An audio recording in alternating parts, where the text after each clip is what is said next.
هو ما كانش متجوز، كان قاعد مع اصحابه في الشغل. بعد 4-5 شهور لقيته جاي نازل من الطياره، بيقول لي انا نازل من الطياره جاي عليك على طول. فبقول له ليه؟ قال لي هو طبعا كان قصير شويه، مليان شويه، شورت نيك شويه. فبيقول لي انا بقعد وسط اصحابي، غيرت مكان سكني 3-4 مرات، ومحدش طايق ينام جنبي. قلت له مراتك كانت طايقاك ليه؟ قال لي تطقني غصب عنها مش مزاجها يعني. فقال لي انا مش عارف اعيش. قلت له على فكره الدكتور اللي قاعد قدامك بيشخر برضه على فكره.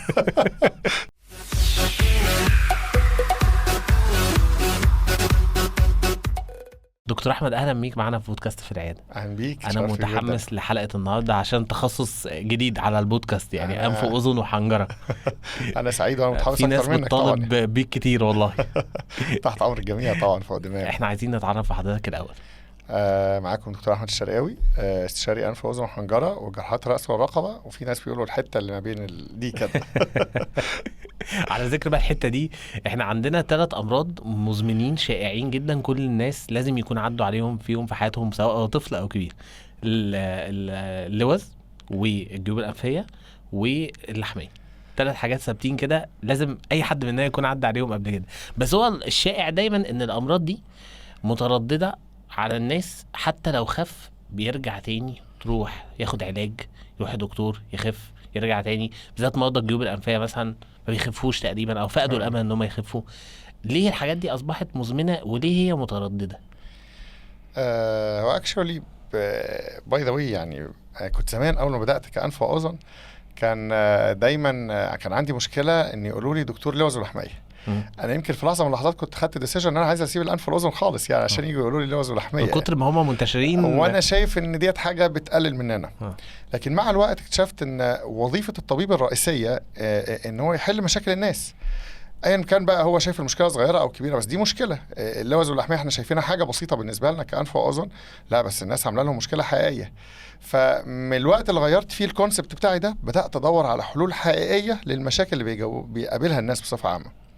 لو خدناها ستيب باي ستيب كده، يمكن اقول العنوان الكبير بالنسبه للمشاكل المزمنه هي الكونسبت عند الناس. فكره الناس نفسهم ناحيه المرض نفسه.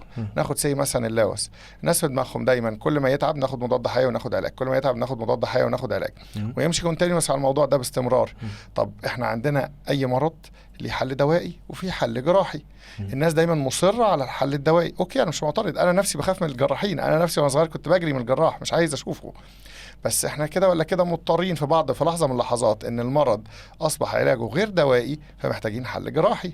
فديت النقطه الرئيسيه. عشان كده بقول الكونسبت عند الناس لو اتغير في فكره اللوز، ان احنا عندنا عدد معين، لو جينا 6-7 مرات في سنه واحده او 5 مرات في سنتين ورا بعض من تكرار التهاب اللوزتين، في الوقت ده مش نروح لدكتور اطفال. دكتور الاطفال راجل شاطر جدا وممتاز، بس احنا محتاجين متخصص بقى في الجراحه ديت، متخصص في الانف والاذن. يعني من العلامات الرئيسيه ان لو انا بيجي لي اصابه 5 مرات في السنه بالتهاب اللوز او اكتر، يبقى انا محتاج استشير جراح، عشان دي محتاجه استئصال. بس احنا بنقولها 7 مرات في سنه واحده او 5 مرات في سنتين ورا بعض. فعشان كده بنقول بنوصل لفكره ايه الكونسبت عند الناس. صح. الكونسبت عندك ايه؟ ان انا لما اتعب اقعد الف على الدكاتره واخد ادويه وخلاص، ولا امتى يتحول المرض ده من مرض دوائي لمرض جراحي؟ ناخد البوينت ديت ونطلع على البوينت اللي بعدها. اللحميه. ناس كتير قوي ابني فاتح بقه، معظم الناس في دماغهم فاتح بقه زي ابوه، زي جده. مين قال كده؟ ربنا خلقنا كائنات قافله بقها. امال فايده الانف ايه؟ العضو اللي موجود فوق ده فايدته ان هو ينقي الهواء، ينظف الهواء ويدخل الهواء كويس يدخل على الصدر كويس، فصدر الطفل يبقى كويس. الدايلما اللي الامهات دايما بيشتكوا منها، ابني بيكح دايما صدره تعبان، هتنزل حاجات من مناخيره على صدره، دايما على دكاتره الصدر طول الشتاء احنا ما بنسيبش الدكاتره. طب يا جماعه احنا عايزين نعرف السبب. دايما وظيفه الطبيب ان انا اشخص، اوصل لدايجنوزس عشان اعرف سبب المشكله بالظبط. فاحنا نتكلم عن الجزء اللحميه، خلينا نتكلم عن الجزء الخاص بيا انا. يعني طفل فتح بقه نعمل له اشعه، لو اللحميه كبيره اكتر من 60-70% وما بتستجيبش للعلاج واصبحت كبيره ولسه عنده اعراض فتح فمه، خلاص يبقى ده حله جراحي، ندخل نشيل اللحميه. عندنا طرق كتيره لطريقه ازالتها، لكن البوينت الرئيسيه ان احنا وصلنا للتشخيص. نرجع تاني لنفس كلمه الكونسبت يا جماعه، هو مش فاتح بقه زي باباه وزي عمه، لا هو فاتح بقه مجبر غصب عنه، تعبان. طيب وصلنا لمرحله الجراحه وعملنا الجراحه. البوينت عند الناس نرجع، اللحميه بترد يا دكتور، ده خطأ طبيب، ده مش عارف ايه، الكلام اللي بيحصل كتير قدامنا ده. هنا دايما البوينت اللي انا برجع ليها واقول عشان كده لما انا اقتنعت بفكره ان دي حاجه مشكله ومعضله عند الناس، انا كطبيب ما استصغرهاش، اجري وراها والاقي حل حتى لو انا شايفها حاجه بسيطه. هنا البوينت اللي بدانا نلاقي التكنولوجي تفيدنا بقى. عشان كده دايما بنقول الطب او الجراحات بصفه عامه، القصه مش قصه اخد اعلى شهادات، اوكي خدنا زماله خدنا دكتوراه. طيب القصه مش قصه ان احنا ناخد خبره معينه، اوكي خدنا الخبره، بس طبيب بدون بقى امكانيات مش هيقدر يفيد المريض بتاعه. نتكلم عن عمليه اللحميه بصفه خاصه. عمليه اللحميه البسيطه ديت بتتعمل بالجراحه التقليديه وما زالت الى الان. نسب ان هي ترد قد ايه؟ عاليه جدا. ونسب ان يبقى فيها ريمننت موجوده، ما شلتهاش راديكال، عاليه برضو جدا وموجوده يعني بنسبه محترمه. هنا البوينت، احنا عندنا تكنولوجي او تكنيك جديد موجود نقدر نعمل بيه العمليه ديت، نشيل الفكره السائده ونشيل المشكله السائده عند الناس ان اللحميه بترد او يبقى فيها ريمننت او بواقي، زي حاجه اسمها المنظار وجهاز الكوبليشن، جهاز الشيفر، كي حراري. حاجات كلها بتفيدنا كجراحين ان احنا نعمل عمليه بامر ربنا بشكل كويس جدا، وفرق كبير جدا عن عمليه الجراحه التقليديه.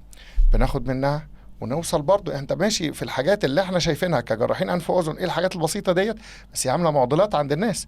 فاذا ما كنتش انا كجراح اجري وراها وادور على حل راديكال للناس ديت، لا يبقى انا هفقد قيمتي كطبيب او كجراح في حاجه زي ديت.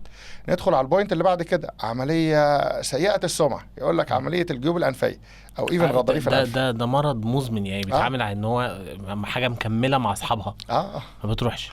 هو خليني اخد منك الكلام في النقطه ديت.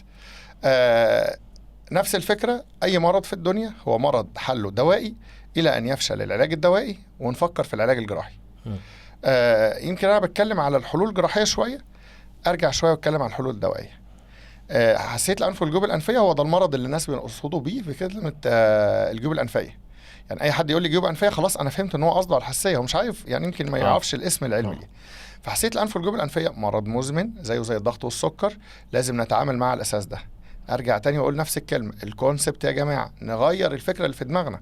وانس غيرت الفكره في دماغك، انا في وجهه نظري دايما بقول للمريض بتاعي انت مش هتجيلي تاني ولا هتروح لغيري ولا هتروح لاي دكتور.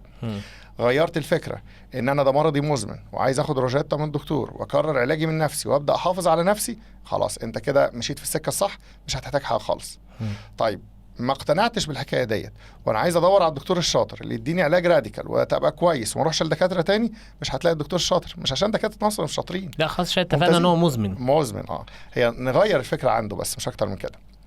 خلصنا الجزء الدوائي، ندخل على الجزء الجراحي. نفس السمعه السيئه اللي هي ايه؟ بترد. عمليه الغضاريف الانف يا دكتور بترد، عمليه لحميات الانف والجيوب الانفيه بترد. نرجع لنفس المشكله يا جماعه، نغير المعلومه شويه. العملية ديت لما بتتعمل بالمنظار العادي خالص أو باستخدام الآلات الجراحية العادية بدون مساعدات من الإمكانيات أو التكنولوجي الجديد، فكرة إن هي ترد، أو نقدر نقول خلينا نقولها بالشكل الأفضل، إن يبقى فاضل ريمننت برضه، يبقى ما اتعملتش بالشكل الرائع أو المناسب. ليه؟ لأن التكنولوجي بيفرق معانا هنا. نفس الفكرة بنقولها، الجراح لازم يبقى في إيده 3 حاجات: عنده شهادة كويسة جدا، عنده اكسبيرينس محترمة جدا، عنده إمكانيات تساعده. زي دايما بنقول، لو افضل دكتور في الدنيا وقاعد في عيادته من غير ما يقول للناس انا موجود اهوت وعندي الامكانيات ديت، ما حدش هيعرف ان الدكتور ده بيفيد الناس على الاقل. فهي البوينت بالنسبه لعمليه الغضاريف مثلا، في اجزاء معينه او مناطق معينه داخل الانف بيبقى صعب شويه التعامل معها بالالات الجراحيه العاديه، محتاجين الات تساعدنا، زي جهاز مثلا اسمه الشيفر، بيفرق معانا بشكل عنيف. كان لسه حتى انا عامل 2 فيديو على حالتين كانوا لسه عاملين عمليه الغضاريف، وبواقي الغضاريف لسه موجوده، لان ما كانش في قدره ان انا ادخل اشيل جزء معين من الغضاريف بالالات الجراحيه العاديه. باستخدام التكنولوجي بتساعدنا بشكل كبير جدا. فديت من ضمن الحاجات اللي احنا بنقولها، ان احنا عندنا مشكله كونسبت عند الناس رقم 1، مشكله تكنولوجي عندنا كجراحين اللي احنا مطالبين ان احنا نكون مواكبين للتطور عشان نساعد بيه المريض بتاعنا، مش تنينا نفسنا دايما واقفين في البرج العاجي بتاعنا ايه الحاجات التافهه دي. لا، الحاجات دي مهمه للناس.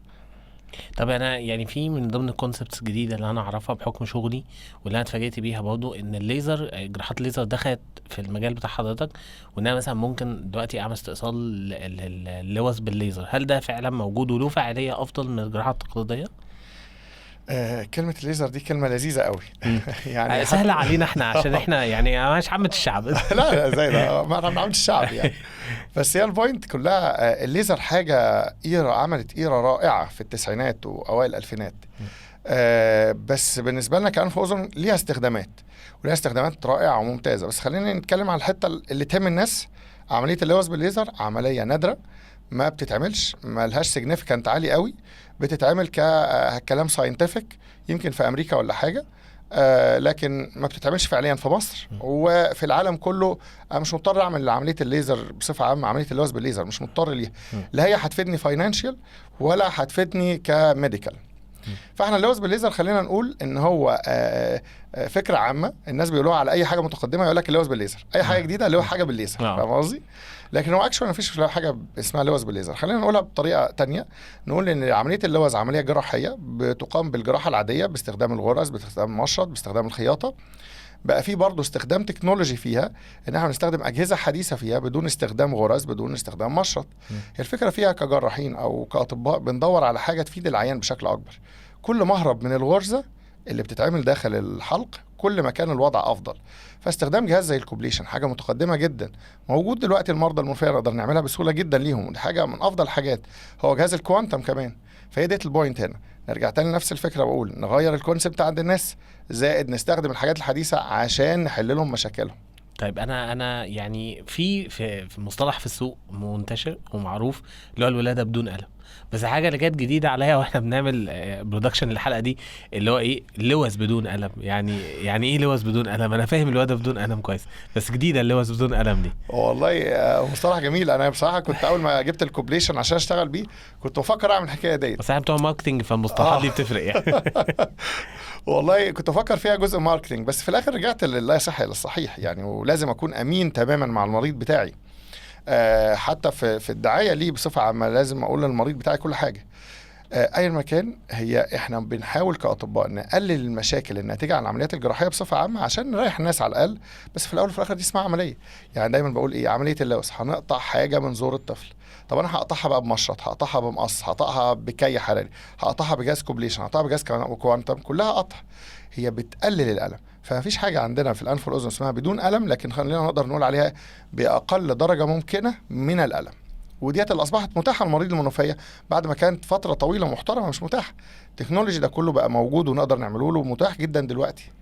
طب احنا عملنا اللوز لطفل من الاطفال، وبعد العمليه حصل شويه خنفان، انتظرنا ان هو يروح مع العلاج ومع زياره الدكتور، الموضوع امتد لحد 6 شهور ومفيش تحسن. ده بيكون حله ايه؟ مشكله كبيره وبتواجه ناس كتيره قوي. ويعني اقدر اقول ان انا حابب ان انا اعمل عليها زي كيس ريبورت، او نقدر ان نعمل زي سيرفي كده على الحالات ديت بصفه عامه. ودايما صوابع الاتهام بتشار الى الطبيب في معظم الاوقات، يعني هو الطبيب بريء منها يعني. لكن خلينا نقول ان ليها حلول.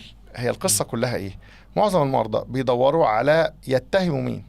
طب ليه ما ندورش على نحل ازاي؟ الحل ده حاجه حلو خالص. عمليه جراحيه بسيطه جدا وتافهه جدا، غرز بسيطه جدا، اذا كان فارنجوبلاستي او بلاتوبلاستي، نوع معين من العمليات التافهه والبسيطه اللي ما فيهاش دم، ما فيهاش اي مشكله خالص، بتحل المشكله وتخلي الطفل يرجع تاني زي الفل تماما. حلول بسيطه جراحيه ما فيهاش اي مشاكل، تحل مشاكل المرضى بدون الدخول في دوامات ومشاكل وما الى ذلك. وديت من الحاجات اللي انا يعني احب اقدمها دايما للمريض بتاعي، اقول له حتى لما يجي مثلا عامل عمليه في اي مكان من الاماكن، ويجي يقول الدكتور مش يا راجل يا طيب، ملهاش علاقه بالدكتور ولا اي حاجه، دي مشكله وليها حل جراحي. في زي ما قلنا ان في امراض ليها حل دوائي وفي امراض ليها حل جراحي. ما دام الحل الجراحي متاح وميسر وبسيط، ليه ما نعملوش ونريح الطفل تماما منها ان شاء الله. باني معايا دكتور انف واذن، فلازم اسال السؤال بقى بتاع ايه الناس اللي بتخش تنام وتشخر وشخيرها يجيب لحد الجيران. تمام، عايز اعرف ايه اسباب اللي بتؤدي للشخير. كان في مريض عمري ما انساه. المريض ده كان جاي من الامارات مخصوص، مسافر وفعلا دفع فلوس كتير قوي عشان يسافر، وقعد هناك 4 شهور وفرصة عمل كان منتظر. بس مراته هتطلق. لا هو ما كانش متجوز، كان قاعد مع اصحابه في الشغل. بعد 4-5 شهور لقيته جاي نازل من الطيارة، بيقول لي انا نازل من الطيارة جاي عليك على طول. فبقول له ليه؟ قال لي هو طبعا كان قصير شوية، مليان شوية، شورت نيك شوية. فبيقول لي انا بقعد وسط اصحابي، غيرت مكان سكني 3-4 مرات ومحدش طايق ينام جنبي. قلت له مراتك كانت طايقاك ليه؟ قال لي تطيقني غصب عنها مش مزاجها يعني. فقال لي انا مش عارف اعيش. قلت له على فكره الدكتور اللي قاعد قدامك بيشخر برضه على فكره. الشخير طبعا ازمه يعني. يمكن اقول حاجه لذيذه يعني، هو ما كانش ازمه زمان ايام جدي وجده، لكن دلوقتي مع تحرر المراه لا ازمه حقيقيه. وات ايفر. الشخير طبعا عندنا اسباب كتير قوي. في حاجات اسمها بنسميها فيسيولوجيكال، يعني وضع طبيعي، حد بياكل وينام، حد وزنه زايد في خلال فتره قصيره، حد في عنده سيدنتري لايف شويه، قليل الحركه ايه كده. فطبعا ده شكل طبيعي من حاجات فيسيولوجيكال هيشخر، وده ملوش علاج دوائي، ده حله ظبط اللايف ستايل بتاعك، خس شويه، ما تاكلش وتنام، اعمل اي شكل من اشكال الرياضه. فديت حاجه بعيده عن الجراحه.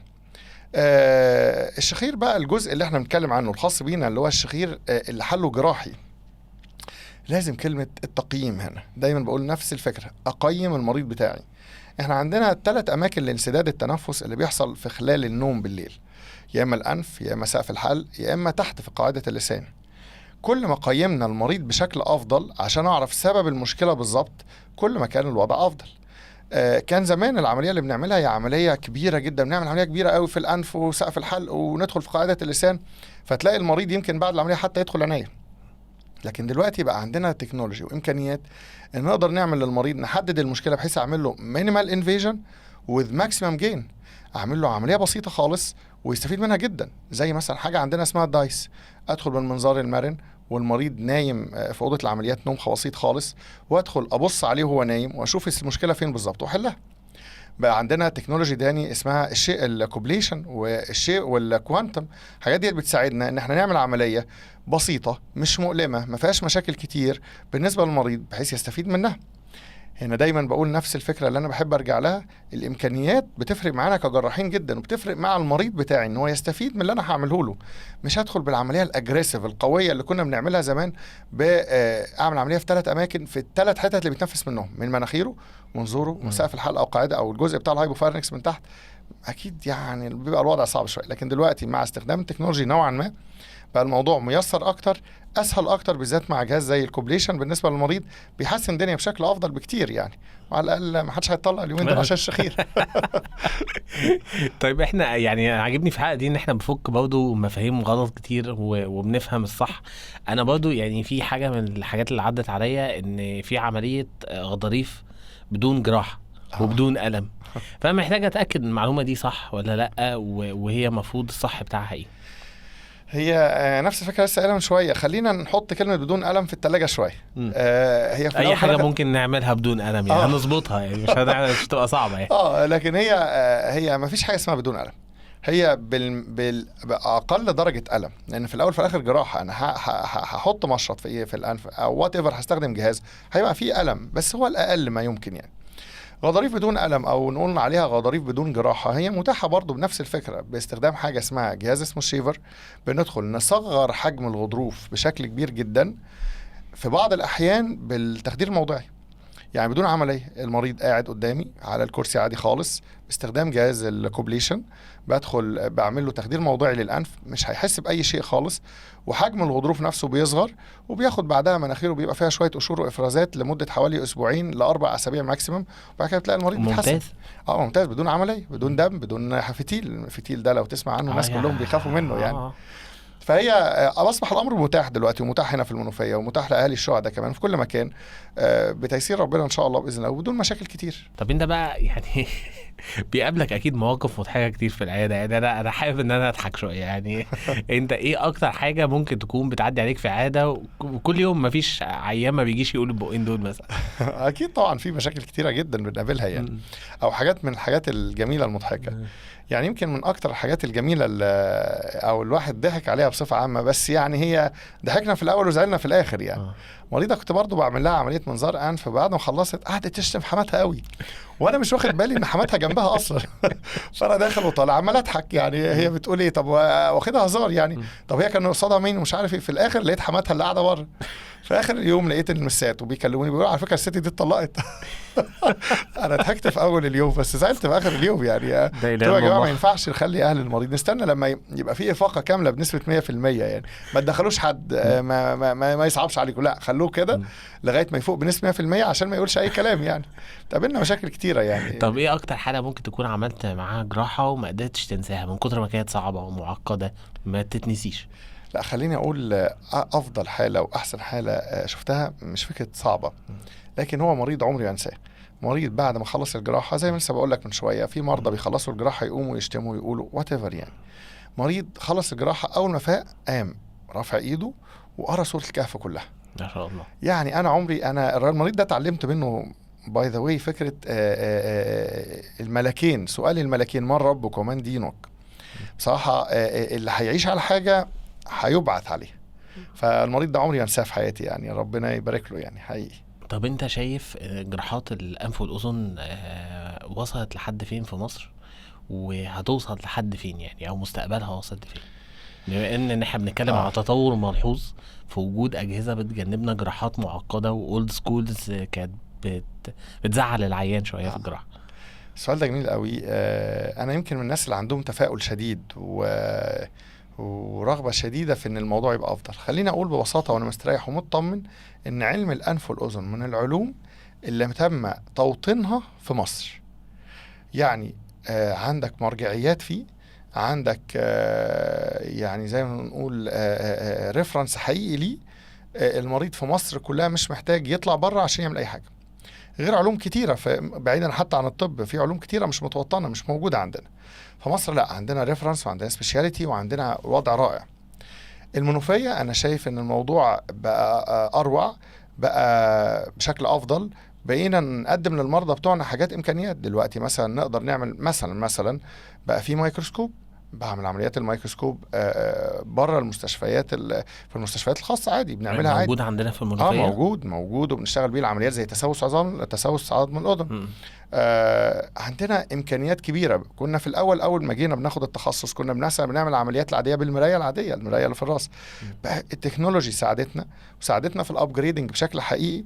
وكل ما التكنولوجي تبقى موجوده كل ما هتعمل لنا تكفر الجاب الكبيره اللي كانت موجوده في تعلم العمليات الكبيره اللي بقت متاحه جدا دلوقتي وبشكل بسيط جدا وبدون المشاكل الكبيره بتاعت زمان.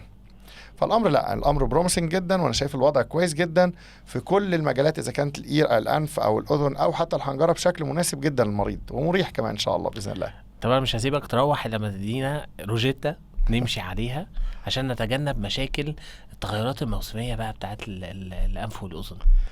يعني بص، ربيع متبهدلين. هو السويتش ده دايما بيجيب قفله مع ناس كتيره، تمام، بيقعدوا تعبانين يعني.